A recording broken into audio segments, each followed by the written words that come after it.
Alors, Béat Hashem, le Zohar de jeudi, Parashat Vaïgash, Tachazé, viens voir, Maktiv, Vaïvarech, Yaakov et Paro. Et Yaakov a béni le pharaon. Qu'est-ce qui est arrivé au juste?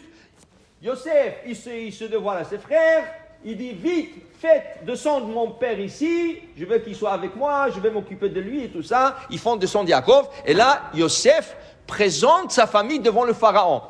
Le pharaon pensait que Yosef est un orphelin.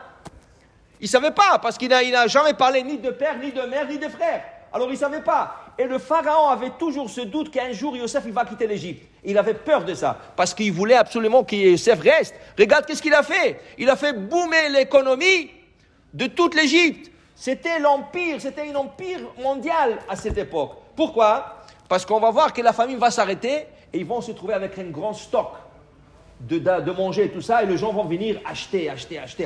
Alors ça va devenir un empire économiquement, okay? Et de toutes les sciences se sont concentrées là-bas.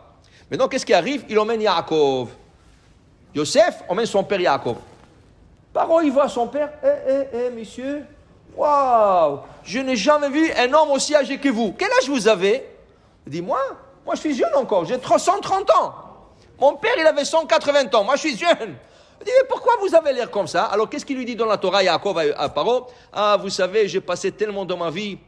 Il y a mon frère qui voulait me tuer, mon beau-père qui m'a roulé, la fille Dina qui a été abusée, mon Yosef qui a été vendu. Oh, ça m'a fait vieillir. Le problème m'a fait vieillir. Mais je suis jeune encore. Ok, Baruch Hashem. Alors maintenant, Yosef, shalom. Alors, Yaakov, il dit, alors je peux vous faire Mishe Berach. Alors il a fait Mishe Berach au pharaon. Quel Mishe Berach il lui a fait? Il lui a dit, je vous bénis, monsieur, sa majesté, que chaque fois que vous venez au bord du Nil, l'eau va monter vers vous. Pourquoi c'est une bénédiction? L'Égypte, dit Rashi, est un pays sec, il n'y a pas beaucoup de pluie. Qu'est-ce qu'ils faisaient les agriculteurs égyptiens? Ils traçaient des canaux du Nil vers leurs champs.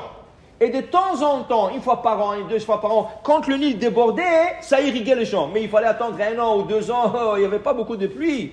Là, il lui dit, chaque jour que vous allez mettre le pied au bord du Nil, ça va irriguer le pays en entier. Ça a arrêté la famine, dit Rachid. La Torah dit, ça a arrêté la famine. La famine qui a dû être 7 ans selon le rêve, Yaakov est descendu à la fin de la 2e année de la famine s'est arrêtée. Et là, ils se sont trouvés avec un grand stock du manger, qui pouvaient vendre au monde en entier et profiter de la richesse. Maintenant, le Zohar vient, Amar Rabbi Yossi, dit Rabbi Yossi, Paro, Afalgav de Okuma Beraza Ochara, Samach de Kasamchina Bealma. Mais il faut comprendre quelque chose. Les figures qui se figurent dans la Torah, c'est des figures, mais ils représentent quelque chose dans la Kabbale. Et qu'est-ce qui représente Pharaon? Le Paro, il représente le corps du mal, le force du mal, qui se représente dans le ciel à travers des charrettes. C'est des charrettes. Et on appelle ça les charrettes du bien et les charrettes du mal. Et ces charrettes-là, ils sont menées par des anges. Et comme toute la journée, ils font la guerre entre eux. Et une fois, c'est ce côté qui gagne, l'autre fois, c'est l'autre côté qui gagne. Maintenant, dit le Zohar, mais de quoi ils se battent? Pourquoi ils se battent? Qu'est-ce qu'ils ont à se battre? Qu'est-ce qu'ils ont à se battre? Les pays se battent pour territoire, et pour l'argent, pour honneur. Mais les anges, qu'est-ce qu'ils ont à se battre entre eux? De bons vêtements. Ok, toi tu es mauvais. Toi tu es bon. Pourquoi tu battes? Ils se battent pour des âmes. Pourquoi? Les forces du mal, ils veulent aller posséder des âmes. Et des âmes des tzadikim. Alors je vous donne un exemple. Par exemple, David Amelech, son âme a été possédée par l'écorce du mal. Et l'écorce du mal ne voulait pas lâcher David descendre sur terre, dans les Neshama. On n'aurait pas eu David, on n'aurait pas eu Télim, on n'aurait eu rien du tout.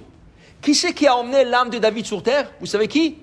Juda, Yehuda, le fils de Yaakov. Et comment c'est arrivé? C'était malgré lui. C'était une histoire qu'Hachem a fait. Yehuda, il va avec sa belle-fille, sans savoir. Il a vu une femme, il dit, est-ce que sa femme est décédée? Je peux la voir. Elle est tombée enceinte de son beau-père.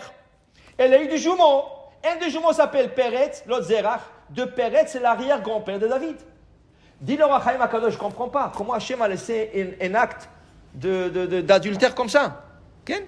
C'est l'inceste. Un beau-père avec sa belle-fille, c'est l'inceste, la Torah l'interdit. Comment Hachem laissait ça? C'est Hachem qui a planifié tout ça. Comment il a laissé?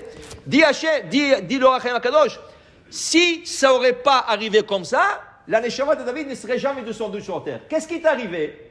Quand c'était un moment que la femme tombe enceinte, il y a un ange qui dit, ok, j'ai besoin d'une Neshama pour descendre ici. J'ai besoin d'une Neshama. Alors l'écorce du mal dit, prends, tu as beaucoup, tu ne vas pas prendre une bonne Neshama. Là, l'ange de Neshamot, il a dit, mais écoutez, c'est l'acte d'inceste ici. C'est un acte d'inceste. De toute façon, ça va pas, il n'y aura pas grand-chose qui va sortir ici. Donnez-moi cette Neshama qui s'appelle David. Donnez-moi cette Neshama. Eux, ils ont vu ça. Ils disent, oui, c'est vrai, c'est un inceste. Rien de grand va sortir de là. Prends cette Neshama. Ils ont pris David, ils l'ont jeté en bas. Pérez, paf! Dans la Neshama de Pérez. Et ça a tourné David. Okay? Alors l'écorce de mal, s'il aurait su que David aurait sorti de ça, il n'aurait jamais cédé. Tu comprends? Dis le Zohar, de quoi se battent le charrette en haut, les forces du bon et les forces du mal, toute la journée pour posséder des âmes et récupérer des âmes. Le bon, ils veulent récupérer, le mauvais, ils veulent posséder. Alors ça, c'est la guerre. Alors le pharaon, qu'est-ce qu'il représente pour nous? L'écorce du mal. Et Yosef, qu'est-ce qu'il représente? Les forces du bien. Parce que Yosef, il voulait prendre le Neshamot de l'Égypte et de le remonter. C'est pour cela, dit la Torah, une fois qu'on est sorti d'Égypte, interdit d'y revenir. Pourquoi? Parce que Yosef et Am Israël ont sorti tous les Neshamot possibles dans l'Égypte. Maintenant, l'Égypte est restée vide de Neshamot. Il ne faut pas retourner pour ne pas faire tomber encore des Neshamot. Alors, ça a été purifié. Il faut continuer maintenant avec des autres Neshamot. Baruch Adonai Le'olam. Amen ve Amen. Rabbi Hanania Bekasha Omer.